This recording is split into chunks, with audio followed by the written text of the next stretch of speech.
there's a lot of, I guess, talk and hype on social media when it comes to non-Arabs embracing Islam, non-Arabs speaking Arabic, and there's a wow factor towards it. We see, I think, YouTubers like Daud Kim, I think he's a South Korean, embraces Islam, he goes viral. We even seen, I think there's a TikToker, his name is Falafel.Kinchi.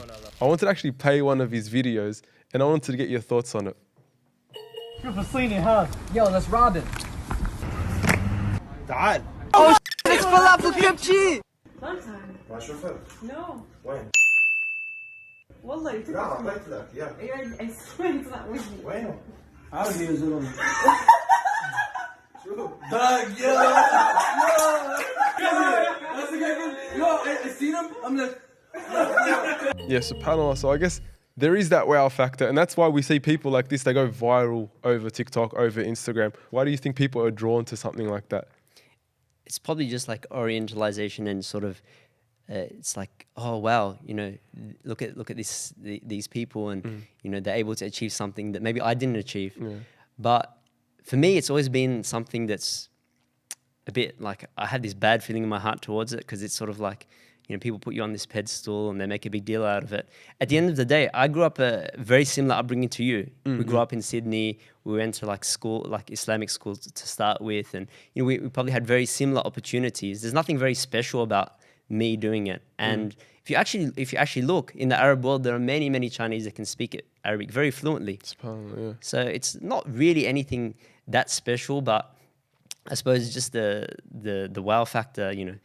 I suppose even the approach to social media is that you have to find something different, and that's what unique. Yeah, that's right. And the truth is, I guess, when we look in the history of Islam, we see that many non-Arabs had great contributions towards the Arabic language, towards Islam in and of itself, and it's like something which is a part of our history.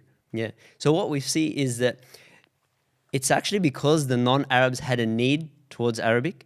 So, you know, Islam started as an Arab thing, in the sense that everyone that became Muslim in the early stages had this crazy strong Arabic.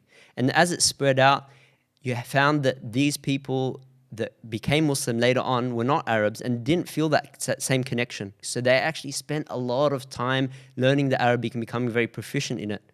And that's why you get someone like Sibawayh that would come up and become the greatest grammarian of all time, and he's non-Arab, but that's because he had to do that. You know, you don't have an Arab that lived in the desert and had amazing Arabic that needed to do what Sibawayh did. He didn't need, like the Arab doesn't need to classify everything and work up all these theories, but the non-Arab needed to do that. So it was a point of need. And the reality is that most of the world now has that need as well. I'm talking about the Muslim world, in the sense that you're non-Arab, that you can't speak Fusha.